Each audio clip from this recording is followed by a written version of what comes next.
السلام علیکم ورحمۃ اللہ وبرکاتہ۔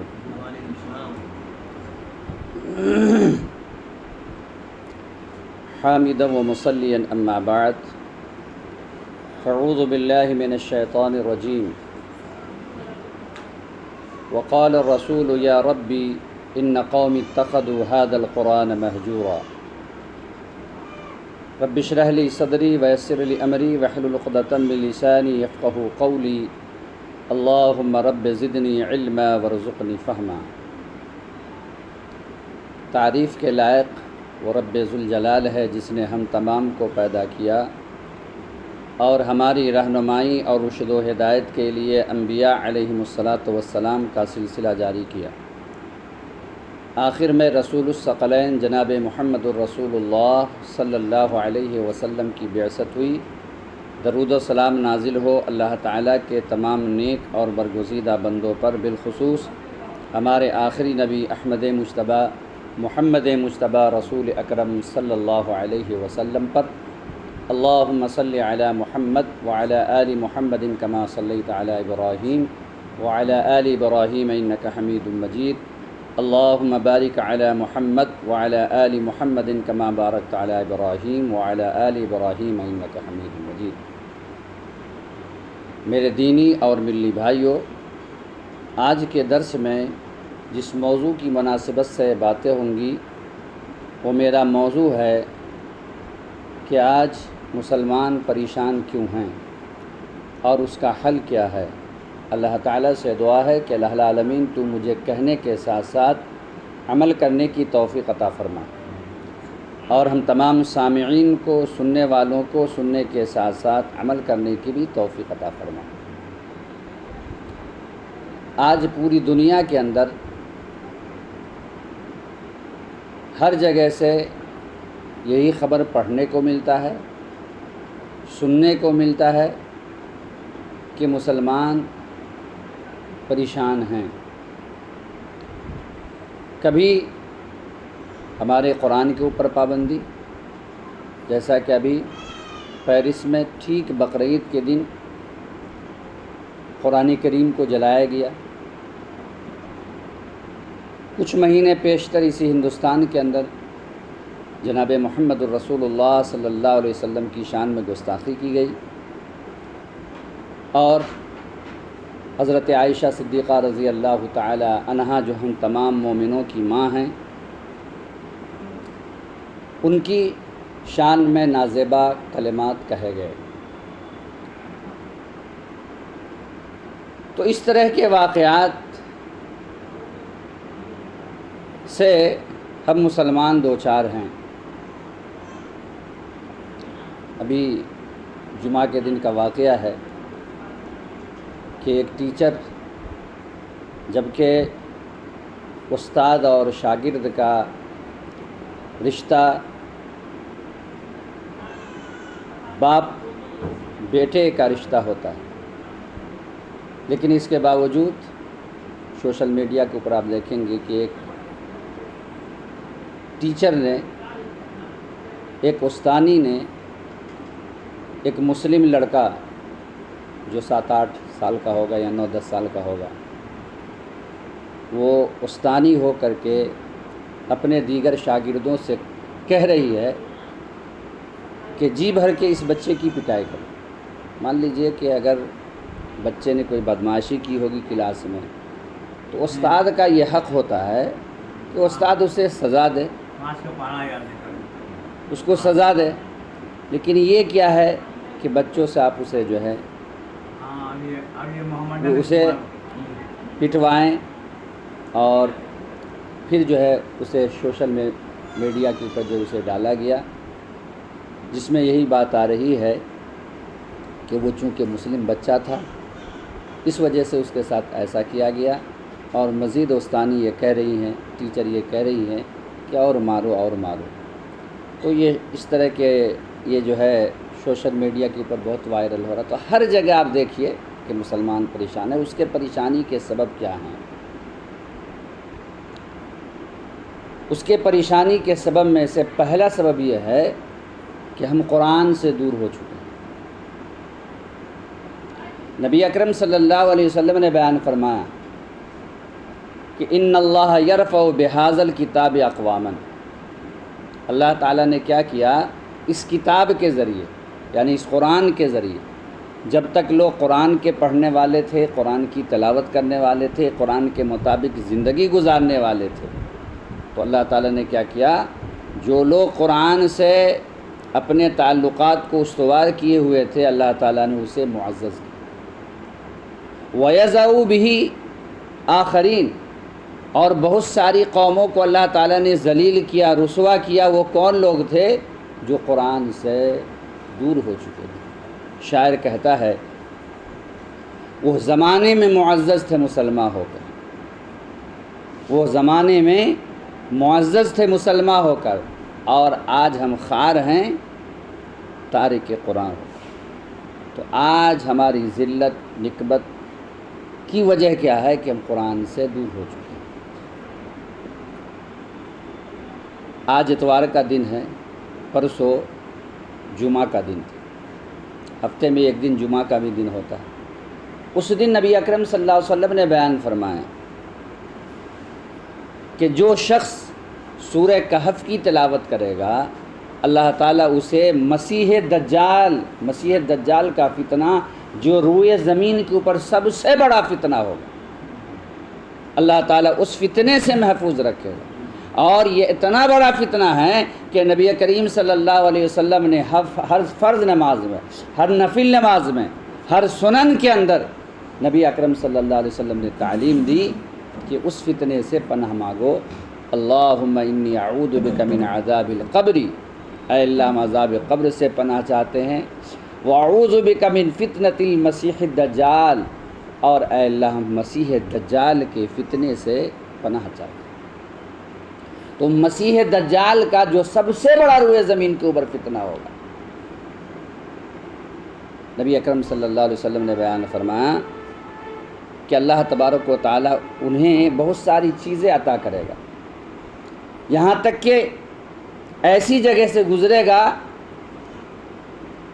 جہاں کی جگہ ہے کبھی جو ہے فصل نہ اگایا ہوگا، لیکن وہ کیا کرے گا، اللہ تعالیٰ اسے اختیار دے گا، بارش برسائے گا، آرٹیفیشیل بارش برسائے گا ان لوگ کے سامنے، اور جہاں پر کبھی جو ہے فصل نہیں ہوا تھا وہ جگہ لہلہا اٹھے گی۔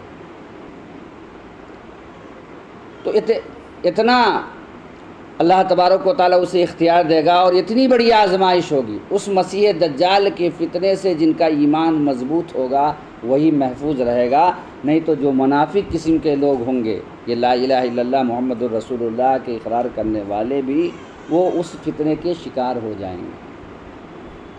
تو آپ صلی اللہ علیہ وسلم نے بیان فرمایا کہ یہ مسیح دجال کا فتنہ اتنا بڑا فتنہ ہوگا کہ ہر نبی نے، حضرت نوح نے اپنے زمانے میں، حضرت موسیٰ نے اپنے زمانے میں، حضرت عیسیٰ نے اپنے زمانے میں، حضرت ابراہیم نے اپنے زمانے میں، حضرت اسماعیل نے اپنے زمانے میں، قرآن کریم میں 25 نبی کا ذکر ہے، تمام نبیوں نے اپنے زمانے میں اس مسیح دجال کا ذکر کیا اور اپنے قوم کو ڈرایا اس مسیح دجال کے فتنے سے۔ تو آپ صلی اللہ علیہ وسلم نے بیان فرمایا کہ جو جمعہ کے دن سورہ کہف کی تلاوت کرے گا، اللہ تعالیٰ اسے مسیح دجال کے فتنے سے محفوظ رکھے گا۔ اور بھی فضیلت ہے، میں درس میں یا کہیں پروگرام میں ہاتھ اٹھوانا مناسب نہیں سمجھتا ہوں، نہیں تو میں ابھی ہاتھ اٹھواتا تو پتہ چل جاتا کہ کتنے لوگ ہفتہ میں جب ایک دن تلاوت کرنے کی بات ہے سورہ کہف، تو شاید بعد ایسے لوگ ہوتے ہیں جو سورہ کہف کی تلاوت کرتے ہیں۔ آج ہمارے پاس ہر چیز کے لیے وقت، رات میں سوتے سوتے آخری وقت تک فیس بک واٹس ایپ کو چاٹتے چاٹتے سو جاتے ہیں، یہاں تک کہ نیند ہی نہیں آتی رہتی ہے تب ہم فیس بک اور جو ہے واٹس ایپ دیکھتے دیکھتے سوتے ہیں، اور صبح جب نیند کھلتی ہے تو اس وقت بھی کون کس نے میسج کیا ہے، کیا میسج کیا ہے، اس کو ہم پڑھتے ہیں۔ لیکن وہ کتاب، وہ قرآن کریم جس کی وجہ سے ہماری دنیاوی زندگی بھی جو ہے سنورے گی اور اخروی زندگی بھی سدھرے گی، ہمیں اس کتاب کو پڑھنے کے لیے ہمارے پاس وقت نہیں۔ میں ابھی درس میں پوچھوں کہ کتنے لوگ ہیں کہ آج قرآن کریم کی تلاوت کر پائے ہیں، تو اس میں سے چند لوگ کی ہاتھ اٹھے گی جن کا معمول ہوگا روزانہ۔ 24 گھنٹے میں ہمارے پاس وقت ہے تمام چیزوں کے لیے، لیکن اگر ہمارے پاس وقت نہیں ہے تو اس کتاب کے لیے جس کی وجہ سے ہم اس دنیا کے اندر معزز اور مکرم ہوں گے، اور آج ہم دنیا کو کوستے ہیں کہ ہمارے اوپر ایسا ہو رہا ہے ویسا ہو رہا ہے۔ نبی اکرم صلی اللہ علیہ وسلم نے 1450 سال پہلے بیان فرمایا کہ اس کتاب کو اگر تم پکڑ لو گے تو اس کتاب کے پڑھنے کی وجہ سے اللہ تعالیٰ تجھے دنیا کے اندر بلند و بالا کرے گا، اور اخروی زندگی کے اندر بھی کیا ہوگا، اللہ تعالیٰ مقام و مرتبہ سے نوازے گا، اور جو لوگ اس کتاب سے دور ہو گئے انہیں اللہ تعالیٰ نے اس دنیا کے اندر ذلیل و رسوا کیا۔ دنیا میں واحد کتاب قرآن کریم ہے جس کے پڑھنے پر انعام ہے، اور وہ انعام کیا ہے کہ ایک حرف کو پڑھیں گے تو 10 نیکی۔ اور آپ صلی اللہ علیہ وسلم نے بیان فرمایا کہ میں یہ نہیں کہتا ہوں کہ الف لام میم ایک حرف ہے، بلکہ آپ نے بیان فرمایا کہ الالف حرف واللام حرف والمیم حرف، یعنی الف ایک حرف ہے، لام ایک حرف ہے، اور میم ایک حرف ہے۔ اگر کوئی شخص یہ کہتا ہے کہ الف لام میم تو اللہ تعالیٰ 30 نیکیاں لکھتا ہے۔ آج ہمارے بچے کالج، یونیورسٹی اور دیگر جگہ پڑھتے ہیں، مذہب اسلام دنیاوی تعلیم دلانے سے منع نہیں کرتا۔ آپ اپنے بچے کو ڈاکٹر بنائیے، انجینئر بنائیے، کچھ بھی بنائیے، لیکن آپ کے بچے کا عقیدہ اتنا مضبوط ہو جانا چاہیے کہ آپ کا بچہ جہاں جائے اس کا عقیدہ اثر انداز نہ ہو۔ نبی اکرم صلی اللہ علیہ وسلم کے پاس چند قیدی لائے گئے غزوہ بدر میں۔ کچھ قیدی تو ایسے تھے کہ جنہوں نے فدیہ دیا چھوڑ دیا، لیکن کچھ قیدی ایسے تھے جو فدیہ نہیں دے سکتے تھے، جن کے خاندان والے کمزور تھے۔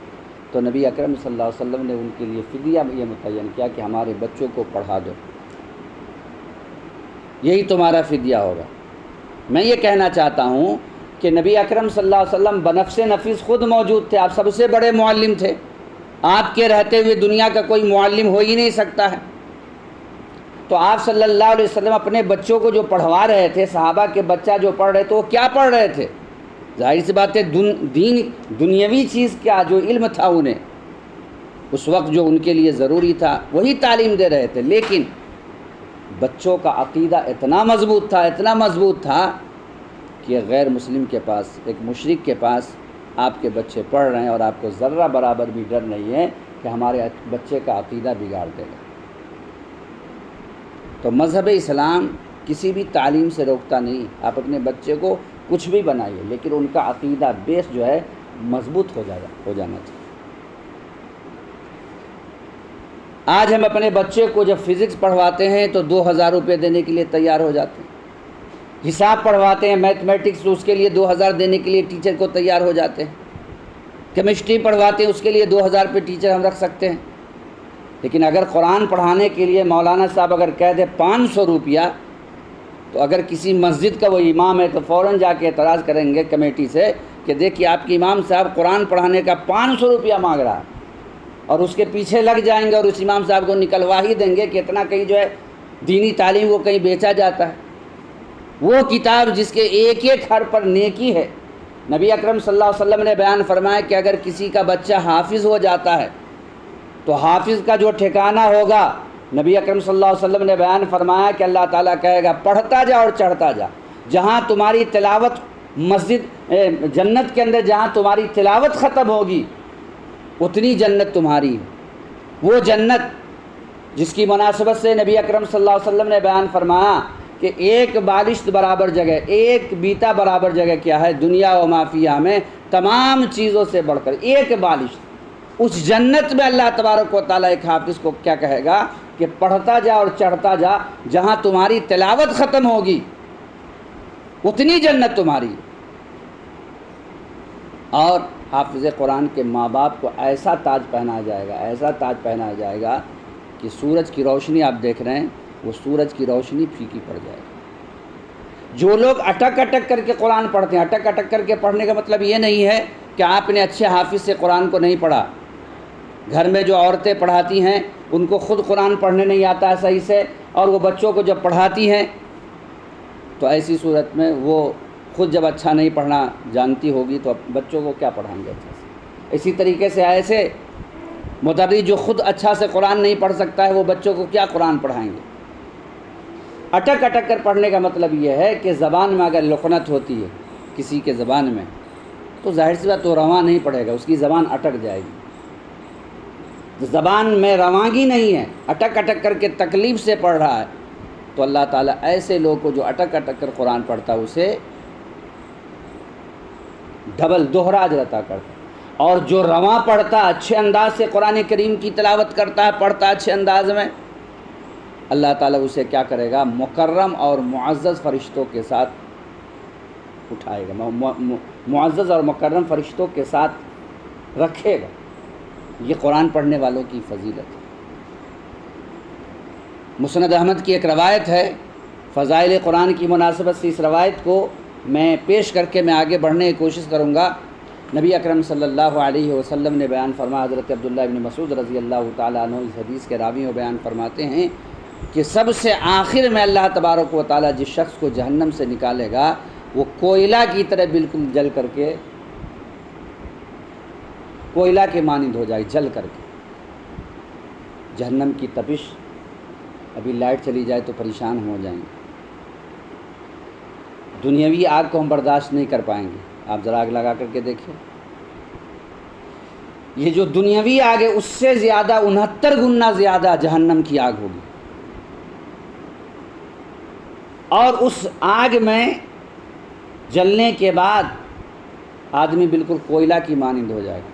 اللہ تبارک و تعالیٰ اسے نکالے گا اور آب حیات میں داخل کرے گا۔ جب آب حیات میں داخل کرے گا تو وہ جو جلا ہوا تھا وہ پورا جلاپن جو ہے ختم ہو جائے گا، اور اس کا جسم جو ہے چمکنے لگے گا، گویا کہ وہ جہنم کی آگ میں جلا ہی نہیں۔ لیکن جہنم سے وہ نکال دیا جائے گا، اور جہنم سے نکلنے کے بعد اس کا چہرہ کدھر ہوگا؟ جہنم کی طرف ہوگا۔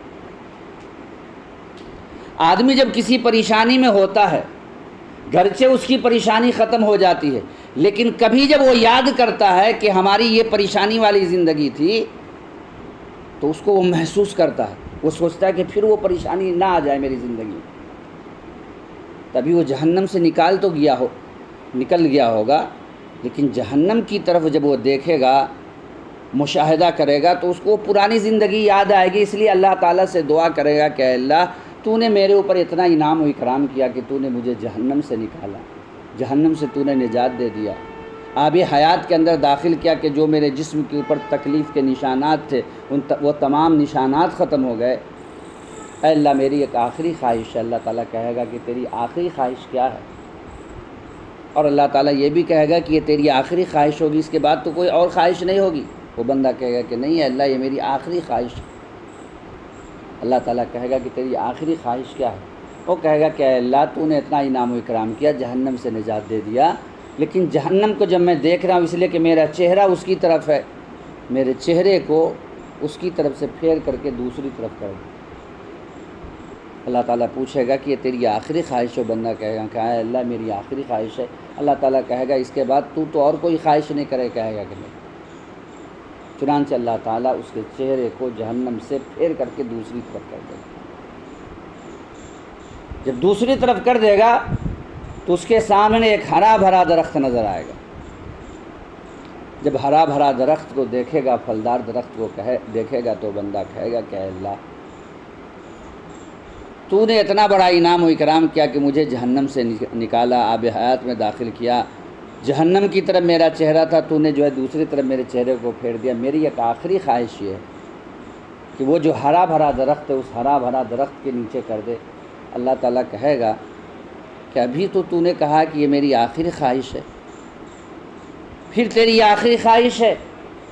وہ بندہ کہے گا کہ ہاں اے اللہ مجھے اس ہرے بھرے درخت کے سائے میں کر دو۔ اللہ تعالیٰ کہے گا کہ اس کے بعد تیری کوئی اور خواہش نہیں ہوگی؟ اللہ تعالیٰ کہے گا کہ نہیں، یہ میری آخری، وہ بندہ کہے گا کہ یہ میری آخری خواہش ہے۔ اللہ تعالیٰ اس ہرے بھرے درخت کے سائے میں کر دے۔ جب اسے ہرے بھرے درخت کے سائے میں کر دے گا تو وہاں سے جنت کا دروازہ بالکل قریب ہوگا، اور جنت کا دروازہ بالکل جب قریب ہوگا تو بندہ اللہ تعالیٰ سے خواہش ظاہر کرے گا کہ اے اللہ، میں یہ نہیں چاہتا ہوں کہ مجھے تو جنت کے اندر داخل کر دے، لیکن تیری جنت کی تعریف میں نے بہت سن رکھا ہے، گرچہ میرے اچھے عمل نہیں تھے جس کی وجہ سے میں جہنم کے اندر جل رہا تھا، لیکن میں بہت تعریف سن رکھا تھا، اے اللہ کم از کم جنت کے دروازے کے قریب کر دے تاکہ میں جو ہے اس کا دیدار کروں، دیکھوں کہ تیری جنت کیسی ہے۔ اللہ تعالیٰ کہے گا کہ یہ تیری آخری خواہش ہوگی، جنت کے دروازے پر جانے کے بعد ایسا تو نہیں کہے گا کہ مجھے جنت کے اندر داخل کر دے اور جنت میں سے بھی کچھ دے دے، حالانکہ اللہ تعالیٰ اس بندے کو اس انداز سے جنت ہی میں داخل کرے گا، لیکن اس انداز سے جنت میں داخل کرے گا۔ اللہ تعالیٰ جنت کے دروازے کے قریب کر دے گا، کچھ دیر جب جنت کو نظارہ کرے گا، دور سے دیکھے گا تو اس کی پھر آخری خواہش ہوگی اور کہے گا کہ اللہ میری اور آخری خواہش ہے، بھلے تو جنت میں سے کچھ نہ دے لیکن جنت کے اندر مجھے داخل کر دے، کم از کم میں دیکھوں تو۔ جیسا کہ ہم لوگ بعض ہوٹل میں جاتے ہیں یا بعض مشہور جگہ جاتے ہیں، بھلے ہمیں وہاں رکنا نہیں ہوتا ہے، وہاں جو چیزیں بکتی ہوتی ہیں اس میں سے کچھ کھانا نہیں ہوتا ہے، لیکن اس کے باوجود ہم جاتے ہیں، دیکھتے ہیں کہ بھائی کیسا ہے، یہ دیکھنے میں کیسا لگ رہا، تو ویسے ہی اس آخری جنتی کا مطالبہ ہوگا، یہاں تک کہ اللہ تبارک و تعالیٰ اسے جنت کے اندر داخل کر دے گا، اور جب جنت میں داخل کرے گا تو اللہ تعالیٰ کہے گا کہ یہ جو جنت دیکھ رہے ہو یہ تمہاری جنت، یہ تمہارے حصے کی جنت، اور اتنا ہی نہیں بلکہ اس کے 10 گنا اور، یہ جو جنت دیکھ رہے ہو یہ تو ہے ہی ہے تمہاری جنت، اس سے 10 گنا اور بھی تمہاری جنت ہے۔ وہ بندہ کہے گا اے اللہ تو مذاق نہیں کر رہا ہے، وہ بندہ کیا کہے گا، اے اللہ تو مذاق نہیں کر رہا ہے۔ تو یہ جب جملہ سنے گا اللہ تعالیٰ تو اللہ تعالیٰ کو ہنسی آئے گی، اللہ تعالیٰ مسکرائے گا اس بندے کے جملے پر۔ ظاہر سی بات ہے، ایک شخص جہنم کے اندر جل رہا تھا، کوئلہ کے مانند ہو گیا تھا، آب حیات میں داخل کیا گیا، اللہ تعالیٰ اتنا انعام و اکرام کر رہا ہے اور جنت کے اندر اس کا داخلہ ہوا، اور اب اس کی اللہ تعالیٰ یہ کہہ رہا ہے کہ یہ جنت جو دیکھ رہے ہو یہ جنت، اور اس سے 10 گنا زیادہ اور مزید جو ہے تمہاری جنت۔ تو وہ بندہ کہے گا کہ اللہ تو مذاق نہیں کر رہا۔ اس جملے کو سننے کے بعد رب مسکرائے گا، نبی اکرم صلی اللہ علیہ وسلم بھی مسکرانے لگے۔ تو آپ صلی اللہ علیہ وسلم نے صحابہ کرام سے پوچھا کہ تم لوگ سوال کرو کہ میں کیوں مسکرا رہا ہوں، مسکرانے کی وجہ کیا ہے؟ تو صحابہ نے پوچھا کہ اللہ کے نبی صلی اللہ علیہ وسلم کیوں مسکرا رہے ہیں، آپ کی مسکرانے کی وجہ کیوں ہے، کیا ہے؟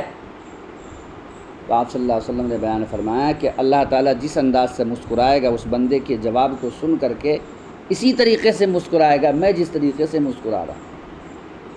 اور اس حدیث کے راوی کون ہیں؟ حضرت عبداللہ بن مسعود رضی اللہ تعالیٰ عنہ۔ حضرت عبداللہ بن مسعود رضی اللہ تعالیٰ عنہ اس واقعہ کو اسی طریقے سے بیان کر رہے تھے اور پھر مسکرانے لگے۔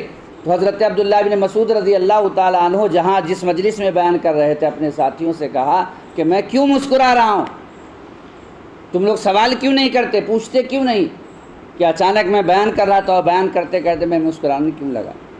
تو ساتھیوں نے سوال کیا کہ آپ کیوں مسکرا رہے ہیں، مسکرانے کی وجہ کیا ہے؟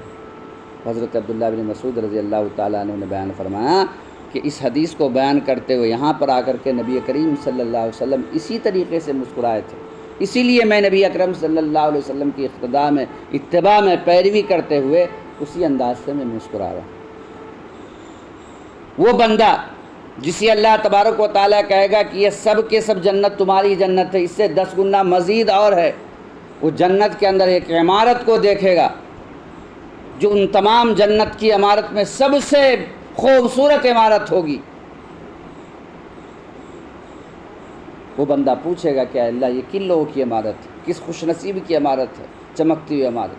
جواب ملے گا یہ قاری قرآن کی عمارت ہے، جنت میں بھی جو سب سے بہترین عمارتیں ہوں گی، چمکتی ہوئی عمارتیں ہوں گی، جس جنت کو دیکھنے کے بعد خود ہی آنکھیں چکا چوندھ ہو جائیں گی، ہم تصور میں نہیں لا سکتے دنیا کے اندر۔ اس میں بھی سب سے بہترین عمارت جس کی ہوگی، وہ کون لوگ ہوں گے؟ جو قرآن کے پڑھنے والے ہوں گے، جو قرآن کی تلاوت کرنے والے ہوں گے، جو قرآن کے یاد کرنے والے ہوں گے۔ لیکن ہمیں دنیا میں تمام چیزوں کے لیے وقت ہے، اگر وقت نہیں ہے تو قرآن پڑھنے کے لیے وقت نہیں، جبکہ نبی اکرم صلی اللہ علیہ وسلم نے کیا بیان فرمایا کہ اس کتاب کی وجہ سے اللہ تعالیٰ نے بہت ساری قوموں کو بلند و بالا کیا، اور بہت ساری قوم ذلیل ہوئی اس کتاب کو چھوڑنے کی وجہ سے۔ تو آج جو دنیا میں ہم رسوا ہیں، ہر جگہ ہم پیٹے جا رہے ہیں، مارے جا رہے ہیں، ہمارے گھروں کو مسمار کیا جا رہا ہے، ہمارے گھروں کے اوپر جو ہے بلڈوزر چلایا جا رہا ہے، یہ تمام چیزیں، یہ تمام مصیبتیں، یہ آفتیں کیوں آ رہی ہیں؟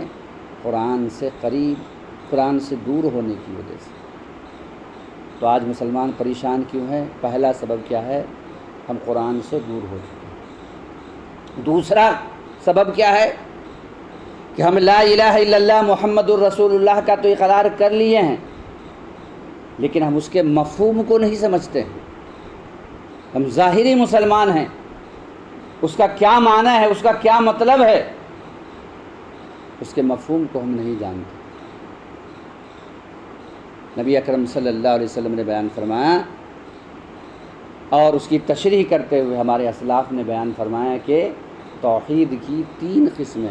اللہ تعالیٰ قرآن کریم کے اندر کہتا ہے الذین آمنوا، وہ لوگ جو ایمان لائے، اور اتنی ہی پر اللہ تعالیٰ نے یہ نہیں کہہ دیا کہ جو ایمان لائے، بلکہ آگے اللہ تعالیٰ نے کیا کہا؟ وَلَمْ يَلْبِسُوا إِيمَانَهُمْ بِظُلْمٍ، ایمان لانے کے ساتھ ساتھ جس نے اپنے ایمان کے ساتھ ظلم کی ملاوٹ نہیں کی۔ یہ ظلم کیا چیز ہے؟ توحید کی 3 قسمیں ہیں۔ توحید فی الذات، یعنی اللہ تبارک و تعالیٰ کی جو ذات ہے،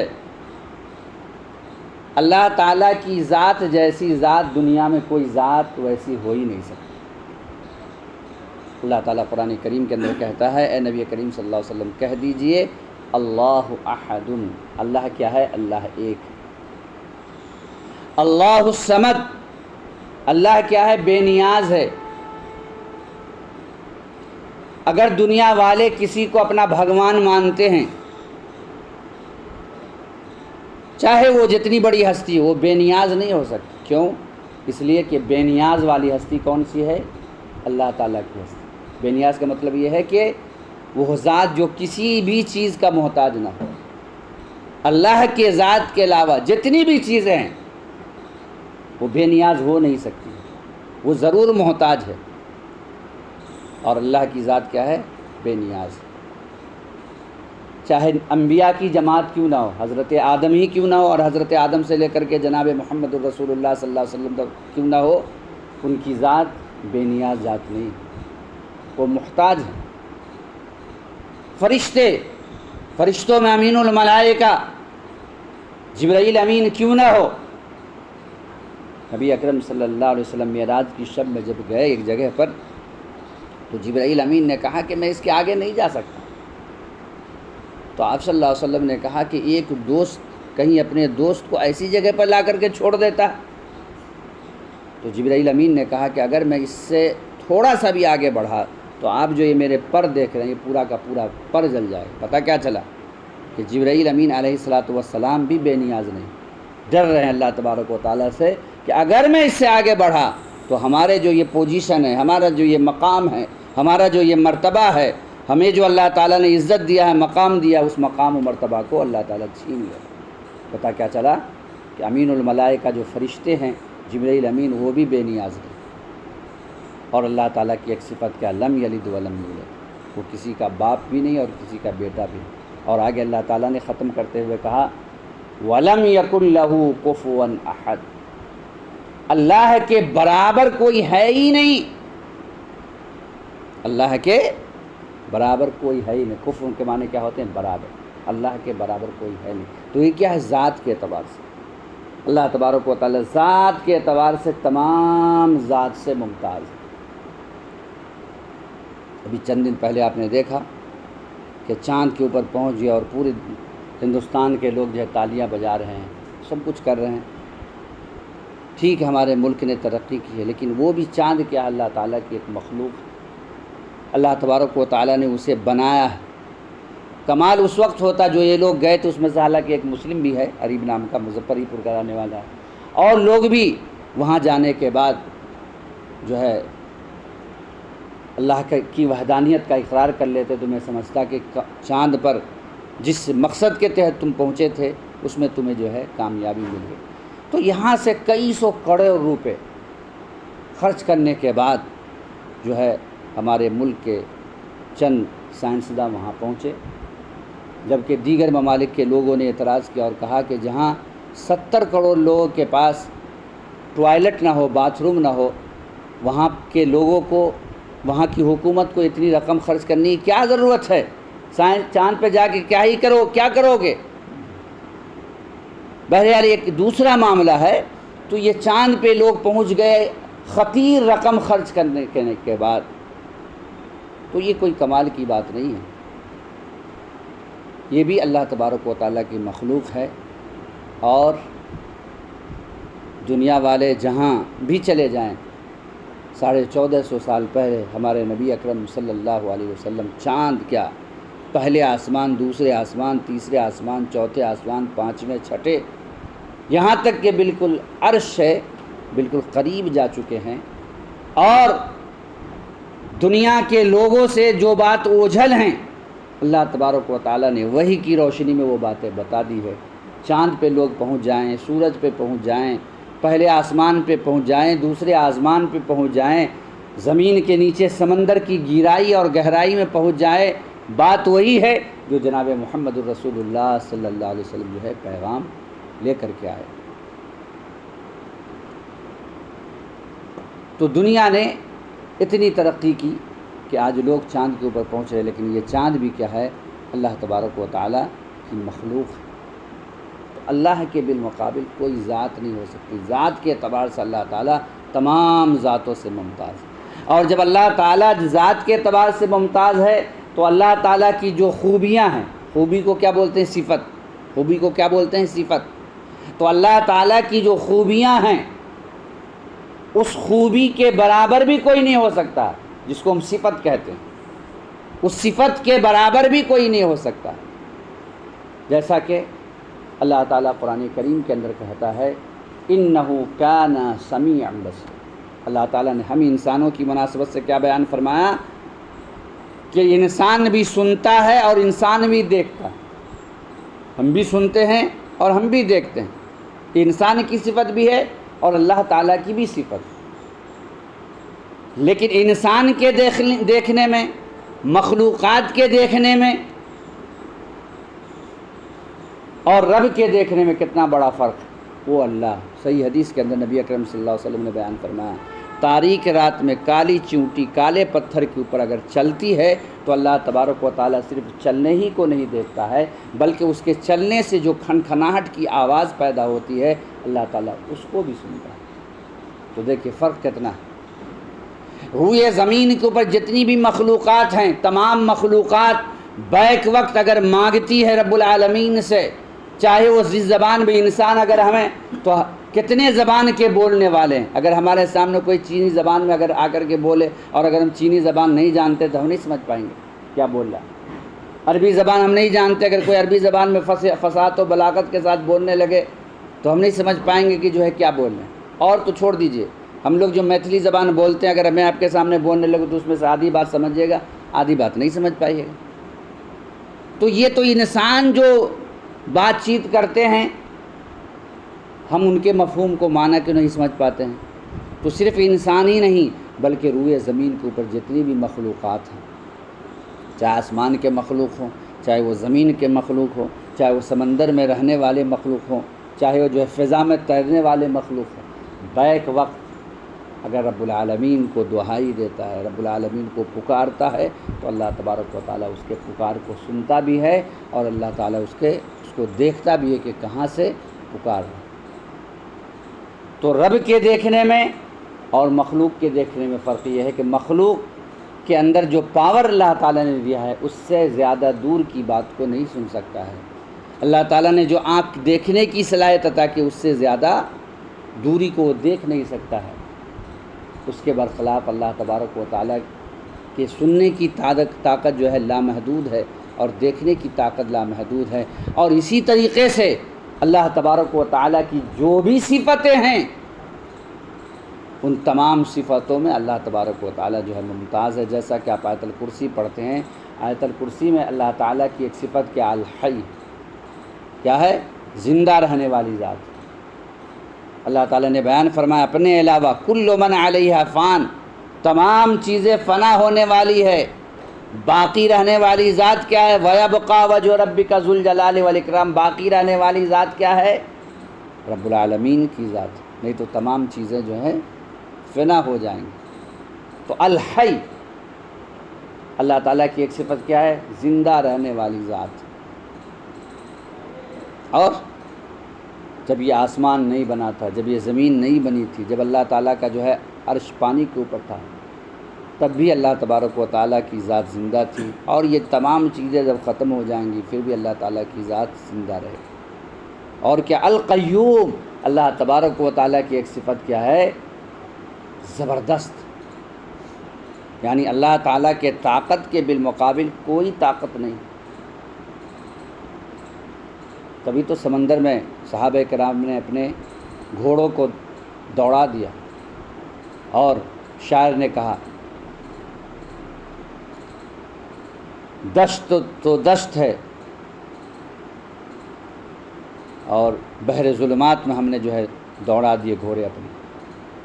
تو وہ صرف اللہ کے اوپر، اس رب کے اوپر جو زبردست ہے، جو زندہ موت دینے والی ذات ہے اور جو زندگی دینے والی ذات ہے، ان کے اوپر ایمان و یقین تھا.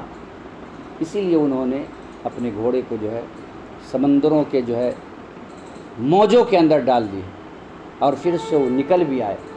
کیوں؟ اس لیے کہ اللہ تبارک و تعالیٰ کے اوپر انہیں ایمان و یقین تھا. وہ ذات، ہم اس رب کے اوپر یقین رکھتے ہیں کہ جس بادشاہ نے اپنی زندگی میں ایک بہترین جنت کو بنوایا اور جب اس جنت میں داخل ہونے لگا تو اللہ تبارک و تعالیٰ نے ملک الموت سے کہا کہ اس کی روح کو قبض کر لو. جب روح قبض کرنے لگا اور روح قبض بھی کر لیا، اللہ تعالیٰ نے ملک الموت سے پوچھا کہ تم روزانہ آئے دن جو ہے اتنی مخلوق کا جو ہے اور انسانوں کا روح نکالتے ہو، کبھی تمہیں افسوس بھی آیا کسی کے اوپر؟ کہا کہ ہاں اے اللہ، تیرا وہ بندہ جب دنیا کے اندر اس نے جو ہے جنت بنوایا جس کا نام شداد تھا، اور جب وہ اپنے جنت کے اندر جا رہا تھا اور گھوڑا کے ٹاپ کو آپ دیکھتے ہوں گے جس کے 4 پاؤں ہوتے ہیں، 2 پاؤں جو ہے بالکل ہوا میں تیر رہا تھا، اب جو ہے داخل ہوتا اس جنت کے اندر اپنے پاؤں کو رکھتا اور 2 پاؤں جنت سے باہر تھا. اللہ تعالیٰ نے کہا کہ اسی پوزیشن میں اس کی روح قبض کر. یعنی گھوڑے جب ایکشن میں ہوتا ہے، جس وقت 2 پاؤں اوپر ہوتا ہے، اب جنت میں داخل ہوتا، تب داخل ہوتا، اسی پوزیشن میں اللہ نے کہا کہ اس کی روح کو قبض کر. اللہ تعالیٰ نے ملک الموت سے پوچھا کہ کبھی تمہیں اتنی مخلوقات کا تم جو ہے روح نکالتے ہو، کبھی تمہیں ترس بھی آیا؟ کہا کہ ہاں اللہ، 2 موقع پر. کہا کون موقع؟ کہا کہ جب شداد نے جنت بنوائی اور اس پوزیشن میں اپنے جنت کو دیکھنے جا رہا تھا اور بہت ساری رقم اور درہموں کو خرچ کیا تھا، میں یہ چاہ رہا تھا کہ کم از کم اپنی بنائی ہوئی جنت کو دیکھ لیتا. تو مجھے جو ہے اس وقت ترس آیا، کاش کہ اپنی جنت کو دیکھ لوں. اور اللہ تعالیٰ نے کہا کہ دوسرا کون سا شخص؟ کہا کہ اللہ، وہ بندہ جس کی پیدائش سمندر کے اندر ایک تخت کے اوپر ہوا اور پھر جو ہے اس تخت کے اوپر جب اس کی پیدائش ہو گئی تب تو نے کہا کہ اس کی ماں کی روح کو قبض کر. تو ملک الموت نے کہا کہ اس وقت تو میں یہ سوچا کہ اس بچے کی پرورش اور پرداخت کیسے ہوگی، لیکن یہ تیرا آرڈر تھا جس کی وجہ سے میں نے اس کی روح کو قبض کر لیا. اللہ تعالیٰ نے کہا کہ وہ شداد جس نے جنت بنوائی تھی وہ کوئی اور بچہ نہیں تھا، بلکہ وہی وہ بچہ تھا جس کی جو ہے پیدائش اس سمندر کے تخت کے اوپر ہوا تھا، اور پھر جو ہے بعد میں جب میں نے اسے دنیا کے اندر جو ہے مال و دولت سے نواز دیا، تو جس رب نے جو ہے اس کی پرورش اور پرداخت اس انداز سے کیا تھا، اسی رب کو وہ بھول بیٹھے۔ تو آج آپ جو دنیا کے اندر جو بھی حکمراں دیکھ رہے ہیں، اللہ تبارک و تعالیٰ کی طاقت سے زیادہ اس کی طاقت ہے نہیں، بلکہ اللہ کی طاقت کے بالمقابل اس کی کوئی طاقت ہی نہیں۔ ابرہہ جو خانہ کعبہ کو منہدم کرنے کے لیے آیا تھا، اللہ تعالیٰ کی ایک چھوٹی سی مخلوق نے اسے ہلاک و برباد کر دیا۔ سورہ فیل کا مطالعہ کیجئے۔ فرعون کو نجومیوں نے یہ خبر دیا تھا کہ بنی اسرائیل میں ایک بچہ پیدا ہونے والا ہے جو آپ کی حکومت کا خاتمہ کر دے گا۔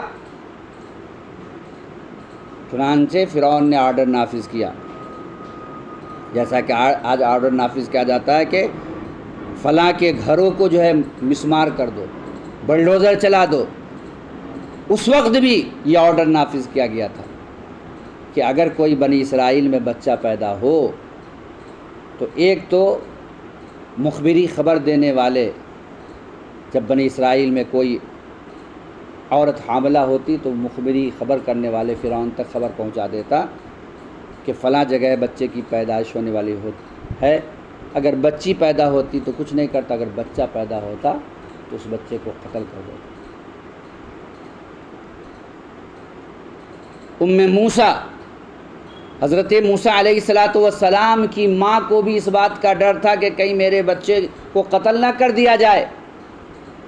اللہ تبارک و تعالی نے کہا کہ اے موسیٰ، گھبرانا نہیں، جب تمہارے بچے کی پیدائش ہو جائے ایک صندوق کے اندر اس کو ڈال دینا، دریا کے حوالے کر دینا، اور اس کی حفاظت کرنا ہمارا کام ہے، اور کس انداز سے اور کیسے میں حفاظت کروں گا اس کو تم دیکھتی رہنا۔ ماں تو ماں ہوتی ہے، ماں نے برداشت نہیں کیا، لیکن اللہ کا حکم تھا،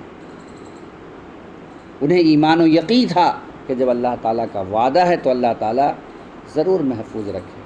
اور یہ بات ایسی نہیں ہے کہ جو جبرائیل امین آئے تھے، بلکہ اللہ تعالیٰ نے القاء کیا تھا، دل کے اندر اس بات کو ڈال دیا تھا۔ چنانچہ انہوں نے ایک صندوقچہ کے اندر بچے کو رکھا، اور وہ صندوق بہتا ہوا بچے کو لیے ہوئے فرعون کے محل کے قریب سے گزرتا ہوا جب گزر رہا تھا تو فرعون نے دیکھا کہ اس میں کیا ہے، تو دیکھا کہ اس میں بچہ ہے۔ فرعون کے ذہن کے اندر اسی وقت یہ بات آئی کہ ہو نہ ہو یہی تو وہ بچہ نہیں ہے جس کے متعلق نجومیوں نے مجھے خبر دی ہے۔ تو فرعون کی بیوی نے کیا کہا، ارے آپ بھی کمال کرتے ہیں، ہمارے پاس اولاد نہیں ہے، اس طریقے سے ہم پرورش اور پرداخت کر لیں گے، اور اس بچے کو کیا پتہ ہے، اگر آپ اس کے سامنے انگارہ رکھیں، آگ کا انگارہ، اور اسی کے مشابہ اور چیز رکھیں گے تو اس کی جو مشابہ چیز ہے اس کو وہ نہیں لے گا بچہ، بلکہ آگ کے انگارہ کو لے گا۔ چنانچہ کہا کہ ٹھیک ہے ہم آزما لیتے ہیں۔ چنانچہ جب آزمایا، آگ کے انگارے کو رکھا گیا، اور آگ کے انگارے کے ساتھ ساتھ اسی طرح کی چمکتی ہوئی چیز کو جب ان کے سامنے رکھا گیا حضرت موسیٰ کے سامنے، تو حضرت موسیٰ نے کیا کیا، آگ کے انگارے کو لیا، اور جب تک وہ لوگ چھینتے تب تک جو ہے بچوں کی عادت ہوتی ہے کہ زبان پہ لینے کی، وہ زبان پہ لے گئے، زبان جل گئی تھی، جس کی وجہ سے پوری زندگی لقنت رہی۔ جس دعا کو انہوں نے کیا، رب اشرح لی صدری ویسر لی امری واحلل عقدۃ من لسانی، اے اللہ میرے زبان میں جو گرہ ہے اس کو کھول دے، یفقہوا قولی، تاکہ میری بات کو لوگ سمجھیں۔ اور جب اللہ تبارک و تعالیٰ نے بعد میں نبوت سے ہمکنار کیا تو فصاحت و بلاغت تو نہیں تھی، زبان کے اندر لقنت ہو تو کون بات سمجھے گا، تتلا کر کے آدمی بولے گا۔ لیکن ان کے برخلاف جو ان کے بھائی حضرت ہارون تھے، فصاحت و بلاغت سے پر کلام کیا کرتے تھے، تو انہوں نے دعا کی کہ اے اللہ میرا بھائی جو ہارون ہے وہ بہترین انداز میں کلام کرتا ہے، تو نبوت تو دی گئی تھی حضرت موسیٰ کو، تو اس پیغام کو ہارون کیسے پہنچا سکتے تھے؟ تو اللہ تبارک و تعالیٰ سے حضرت موسیٰ نے دعا کی کہ اللہ تو اسے بھی جو ہے نبی بنا۔ روئے زمین کے اوپر اگر کسی بھائی نے اپنے بھائی کے اوپر سب سے بڑا احسان کیا ہے تو حضرت موسیٰ نے اپنے بھائی ہارون کے اوپر احسان کیا ہے کہ آج کا بھائی کسی کو جو ہے ممبر آف پارلیمنٹ بنائے گا، بادشاہ بنائے گا، وزیر بنائے گا، دنیاوی عہدہ عطا کرے گا، لیکن حضرت موسیٰ نے اپنے بھائی کو دعا کر کے نبی بنوایا۔ اتنا بڑا مقام۔ بالآخر وہ بچہ فرعون کے محل میں پرورش پاتا رہا۔ اب یہ ہے کہ جو ہے حضرت موسیٰ رو رہے تھے، موسیٰ کو بچے کو تو چاہیے ماں کا دودھ، اب مصنوعی دودھ تو اس انداز سے تھا نہیں جس طرح دنیا والے بناتے ہیں، چپ ہونے کے لیے تیار ہی نہیں ہے۔ تو فرعون نے آرڈر نافذ کیا کہ اس کے لیے کوئی دائی کو تیار کرو، لاؤ، ڈھونڈو۔ عورتیں آتی گئی، چپ ہونے کے لیے تیار ہی نہیں حضرت موسیٰ۔ بالآخر حضرت موسیٰ کی ماں آئی، اور وہ بھی اس انداز سے حضرت موسیٰ کی ماں نے جب اپنے بچے کو صندوق میں رکھ کر کے دریا کے حوالے کیا تھا، تو اپنی بیٹی، ان کا بھی نام حضرت موسیٰ کی بہن کا نام بھی مریم ہے، کہا کہ اس کا پیچھا کرو، دیکھتے رہو، دور سے دیکھتی رہنا تاکہ کسی کو پتہ نہ چلے۔ تو جب حضرت موسیٰ فرعون کے محل میں گئے تو بہت ساری عورتیں بلائی گئی۔ اس بچی نے کہا کہ میں بھی ایک عورت کو جانتی ہوں۔ وہ نہیں کہا کہ میں جو ہے کچھ نہیں بتلایا، میں بھی ایک عورت کو جانتی ہوں، ممکن ہو تو اسے خبر دیا جائے۔ چنانچہ موسیٰ کو بلایا گیا، اور جو ہی حضرت موسیٰ نے اپنی ماں کو دیکھا وہ دودھ پینے لگے، خوش ہو گئے۔ فرعون نے کہا کہ جاؤ تم اپنے یہاں رکھنا، اور جو اجرت ہوگی مہینے کی مونتھلی وہ اجرت میں دیتا رہوں گا۔ تو اس طریقے سے اللہ تبارک و تعالی حضرت موسیٰ کی پرورش اور پرداخت کی۔ فرعون کے یہاں سے جو ہے معاوضہ بھی ملتا رہا، اور پھر حضرت موسیٰ علیہ السلام جب بڑے ہوئے تو اسی کے ذریعے جو ہے یہ جو ہے فرعون ہلاک ہوا اور جو ہے برباد ہوا۔ تو ہمارا رب کون ہے؟ جو قیوم ہے، جو زبردست۔ ہمیں آج گھبرانے کی ضرورت نہیں ہے، پریشان ہونے کی ضرورت نہیں ہے، بلکہ اپنے اسی روٹھے ہوئے رب سے قریب ہونے کی ضرورت ہے۔ جس دن ہم نے اس رب کو جان لیا، پہچان لیا، معرفت حاصل کر لی، تو پھر دنیا کے کسی تیسری ذات کے پاس جانے کی ضرورت نہیں۔ لیکن بہت افسوس کی بات ہے کہ ہم نے اپنے رب کو جانا ہی نہیں۔ ہم جو ہے نہ توحید کو جانتے ہیں، نہ توحید فی صفات کو جانتے ہیں۔ تو اللہ تبارک و تعالیٰ کی ایک صفت کیا ہے؟ وہ زبردست۔ تو اللہ تعالیٰ جس طریقے سے زبردست ہے، دنیا میں کوئی طاقت ویسی ہے ہی نہیں۔ نبی کریم صلی اللہ علیہ وسلم کے زمانے میں ابو جہل بھی اپنے آپ کو بہت بڑا بنتا تھا، لیکن اللہ تبارک و تعالیٰ نے اسے کس انداز سے مات دی۔ اس وقت کے جو مشرکین تھے اس وقت بھی دندناتے تھے، لیکن ان کی بھی کیا حالت ہوئی۔ تو جب ہم نے توحید فی ذات کو جان لیا، توحید فی صفات کو بھی جان لیا، تو تیسری چیز کیا ہے؟ توحید فی العبادت۔ جب ہم اللہ تعالیٰ کو اس اعتبار سے جانتے ہیں کہ ذات کے اعتبار سے ممتاز ہے، صفات کے اعتبار سے ممتاز ہے، تو عبادت بھی اسی کی ہوگی، بندگی بھی اسی کی ہوگی۔ اور بندگی کسے کہتے ہیں؟ جب ہم نماز پڑھتے ہیں تو نماز میں مکمل جیسے ہم کھڑے ہوتے ہیں، قیام، یہ قیام کس کے لیے ہو؟ صرف اللہ تعالیٰ کے لیے۔ اگر اللہ تعالیٰ کے علاوہ ہم کسی کے سامنے ایسے جا کر کے کھڑے ہوتے ہیں، چاہے وہ زندہ چیز ہو چاہے وہ مردہ چیز ہو، تو گویا کہ ہم نے کیا کیا؟ رب کی عبادت میں کسی کو شریک ٹھہرایا۔ جس طریقے سے رکوع میں ہم جھکتے ہیں، اگر ہم کسی بھی ہستی کے سامنے جا کر کے جھکتے ہیں تو گویا کہ ہم نے رب کی عبادت میں شریک ٹھہرایا۔ سجدہ کیا ہے؟ عبادت ہے۔ اگر اسی انداز سے ہم کسی بھی ہستی کے سامنے جا کر کے جھکتے ہیں، سجدہ کرتے، تو گویا کہ ہم نے رب کی عبادت میں دوسرے کو شریک ٹھہرایا۔ اسی طریقے سے جس طریقے سے ہم اللہ سے ڈرتے ہیں، وہی ڈر یہ ہو کہ اس کے اندر بھی وہ پاور ہے کہ ہمیں تکلیف پہنچا سکتا، تو گویا یہ خوف بھی کیا عبادت ہے؟ گویا کہ ہم نے رب کی عبادت میں کسی دوسرے کو شریک ٹھہرایا۔ اسی طریقے سے دعا جو ہم کرتے ہیں، یہ دعا عبادت ہے، اور یہ دعا کس کے لیے خاص ہے؟ اللہ تعالیٰ کے لیے خاص ہے۔ یہ قربانی یہ اللہ تبارک و تعالیٰ کے لیے خاص ہے۔ اسی بات کو نبی اکرم صلی اللہ علیہ وسلم کہہ رہے ہیں، قل ان صلاتی و نسکی و محیای و مماتی للہ رب العالمین۔ اے نبی کریم صلی اللہ علیہ وسلم کہہ دیجئے کہ بے شک میری نماز، میری قربانی، میرا مرنا اور میرا جینا اللہ ہی کے لیے۔ خشکی کا بھی رب وہی ہے اور تری کا بھی وہی رب ہے۔ خشکی میں اگر مصیبتیں آتی ہیں تو اس مصیبت سے نجات دینے والی ذات کون ہے؟ اللہ تعالیٰ کی ذات ہے۔ اور اگر سمندر کی گہرائی اور گہرائی میں مصیبت آئے تو اس مصیبت سے نجات دینے والی ذات کون سی ہے؟ اللہ تبارک و تعالیٰ کی ذات۔ یہ کون ہے؟ نبی اکرم صلی اللہ علیہ وسلم نے فتح مکہ کے موقع پر اعلان کیا کہ لا تثریب علیکم اليوم انتم الطلقاء، آج کسی سے بدلہ نہیں لیا جائے گا۔ دنیا میں بہت سارے جرنیل آئے، لیکن آپ صلی اللہ علیہ وسلم نے جو اپنے دشمنوں کے حق میں فیصلہ سنائے، دنیا نے ویسا فیصل دیکھا ہی نہیں۔ جنہوں نے اونٹ کی اوجھری آپ کے جسم کے اوپر ڈالا تھا، آپ صلی اللہ علیہ وسلم اتنے رحیم اور شفیق ہیں کہ آپ نے اسے بھی معاف کر دیا۔ جس نے آپ کی بیٹی کے اوپر برچھا مارا تھا، اور برچھا مارنے کی وجہ سے کیا ہوا کہ ان کے پیٹ میں جو حمل تھا وہ ضائع ہو گیا، برباد ہو گیا، وہ دشمن بھی فتح مکہ کے موقع پر موجود، آپ صلی اللہ علیہ وسلم نے اسے معاف کر دیا۔ طائف میں جن لوگوں نے آپ کے اوپر پتھروں کی بارش کی تھی، وہ دشمن بھی موجود ہے، لیکن آپ نے اسے بھی معاف کر دیا۔ غزوہ احد میں جنہوں نے آپ کے دندان مبارک کو شہید کیا تھا، وہ دشمن بھی موجود ہے، لیکن آپ نے کہا لا تثریب علیکم اليوم انتم الطلقاء۔ غزوہ بدر میں وہ صحابہ ان صحابہ کے جنہوں نے تکلیف پہنچائی تھی، وہ مشرکین بھی موجود تھے، انہیں بھی آپ صلی اللہ علیہ وسلم نے معاف کر دیا۔ حضرت سمیہ کے قاتل موجود تھے، اللہ تعالیٰ نے اسے معاف کر دیا۔ دیگر صحابہ کرام کو تکلیف پہنچانے والے اس میں موجود تھے، آپ صلی اللہ علیہ وسلم نے معاف کر دیا۔ اور آپ صلی اللہ علیہ وسلم نے اعلان کیا کہ جو شخص بھی اپنے گھر کے دروازے کو بند کر دے گا، آج ہمارا فوجی اسے نقصان نہیں پہنچائے گا۔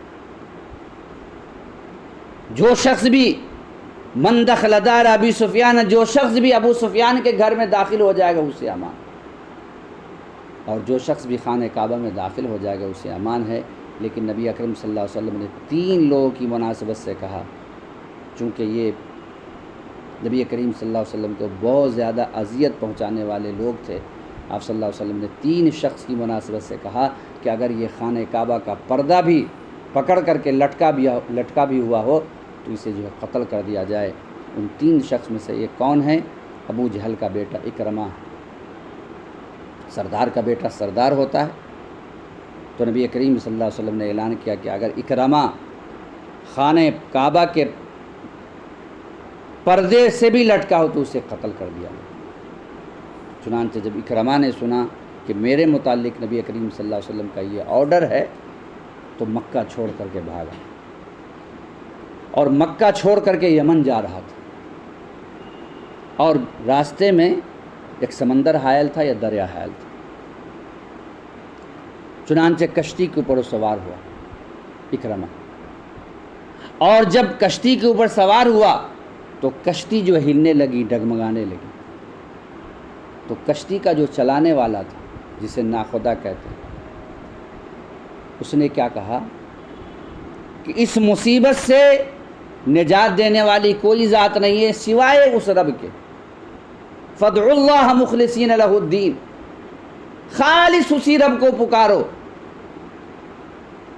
تو اکرمہ نے کہا کہ اسی رب سے روٹ کر کے تو میں جا رہا ہوں، اگر وہی رب مجھے مشکل سے اس سمندر میں نجات دے سکتا ہے تو خشکی میں کیوں نہیں اس رب کو مانوں؟ محمد صلی اللہ علیہ وسلم سے جو جھگڑا مجھے اسی رب کے لیے ہے۔ اکرمہ نے اپنے جی میں یہ عزم کیا کہ اگر اللہ تعالیٰ نے مجھے نجات دے دیا اس مصیبت سے تو میں جا کر کے کیا کروں گا؟ نبی اکرم صلی اللہ علیہ وسلم کے ہاتھوں مشرب اسلام ہو جاؤں گا، اور ماضی میں جو کچھ میں نے کیا ہے اس کی میں معافی اور تلافی کروں گا۔ دیکھیے ابھی کفر کے اوپر اکرمہ، اس نے دعا کی اور لوگوں نے دعا کی، لیکن اللہ تعالیٰ نے خالص جب اس نے دعا کی تو اللہ تعالیٰ نے اس کی دعا کو قبول کیا۔ اور ادھر اکرمہ کی بیوی مشرب اسلام ہو چکی تھی۔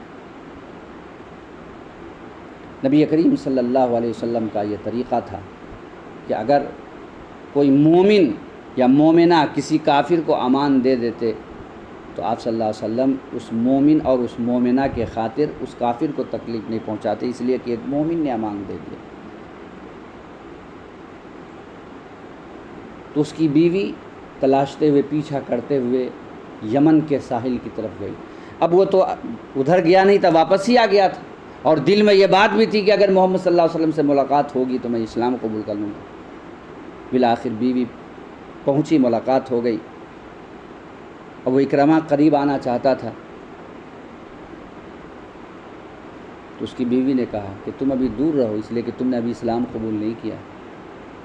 ایک مومن یا ایک مومنہ کے قریب ایک مشرک نہیں آ سکتا۔ اسلام جب تک قبول کر لو گے تب پھر جس طریقے سے تم میرے ساتھ زندگی گزار رہے تھے اس طریقے سے زندگی گزارنا، لیکن ابھی تم دور رہو مجھ سے۔ ان کی بیوی نے انہیں دلاسا دلایا کہ ٹھیک ہے، تم فراری مجرم ہو، خانہ کعبہ کے غلاف کی مناسبت سے آپ صلی اللہ علیہ وسلم نے کہا کہ اگر اس کو بھی پکڑ کر کے بھی ہو تو تمہیں قتل کر دیا جائے، لیکن میں مومنہ ہوں، میں اسلام قبول کر چکا ہوں۔ یہ کون ہیں؟ ابو جہل، اتنا بڑا ظالم سفاک، لیکن اس کے گھر میں اسلام داخل ہو رہا ہے، بہو مشرب اسلام ہو چکی ہے، اب بیٹا بھی اسلام قبول کر لے گا۔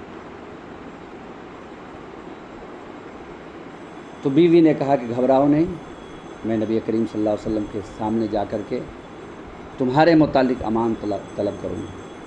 چنانچہ بیوی جاتی ہے اور نبی کریم صلی اللہ علیہ وسلم سے ملاقات کرتی ہے، اپنے شوہر کے متعلق بتلاتی ہے کہ میں امان دے چکی ہوں، اور ان کے دل کے اندر تو اسلام وہیں پہ داخل ہو چکا تھا، یمن کے ساحل پر جب وہ سمندر کے اندر سفر کر رہا تھا اور نبی کریم صلی اللہ علیہ وسلم کے پاس آ کر کے لا الہ الا اللہ محمد الرسول اللہ کا اقرار کر کے مشرب اسلام ہو گیا۔ میں یہ بتلانا چاہتا ہوں کہ خشکی کا رب بھی وہی ہے اور بحر و بر کا بھی رب وہی ہے، مشکل میں نجات دینے والی ذات وہی اللہ تبارک و تعالیٰ کی ذات ہے۔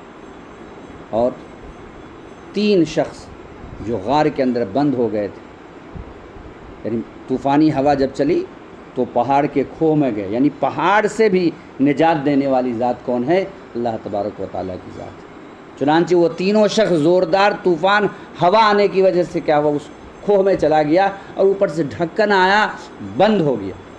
اس رب کے علاوہ اس تینوں شخص کو دنیا کا کوئی شخص نہیں جانتا تھا، اگر اسی میں مر جاتا تو کسی کو پتہ نہیں چلتا۔ ایسے موقع پر ان تینوں شخص نے مشورہ کیا کہ ہم لوگوں نے جو اپنی زندگی میں خالص عمل کیے ہیں، اس خالص عمل کے ذریعے ہم اپنے اس رب کو پکاریں جو رب یہ دیکھ رہا ہے کہ ہم تینوں یہاں پر بند ہیں۔ چنانچہ ان تینوں شخصوں نے جو اپنی زندگی میں خالص عمل کیا تھا، اس خالص عمل کے ذریعے اپنے رب کو دہائی دیتے ہیں۔ اللہ تبارک و تعالیٰ نے جو ہے ان تینوں شخصوں کو نجات دی۔ تو ہمارا رب وہ رب ہے جو حی ہے، قیوم ہے، جو پریشانیوں سے نجات دینے والی ذات۔ تو پہلے نمبر پر ہم قرآن سے قریب آئیں، دوسرے نمبر پر توحید خالص کو اپنی زندگی کے اندر لائیں، تیسرے نمبر پر ہم کیا کریں؟ شرک کی ملاوٹ سے اپنے ایمان کو بچائے۔ چوتھے نمبر پر نبی کریم صلی اللہ علیہ وسلم کی حدیث اگر ہم تک پہنچ جائے تو اس کے اوپر من وعن ویسے ہی عمل کریں۔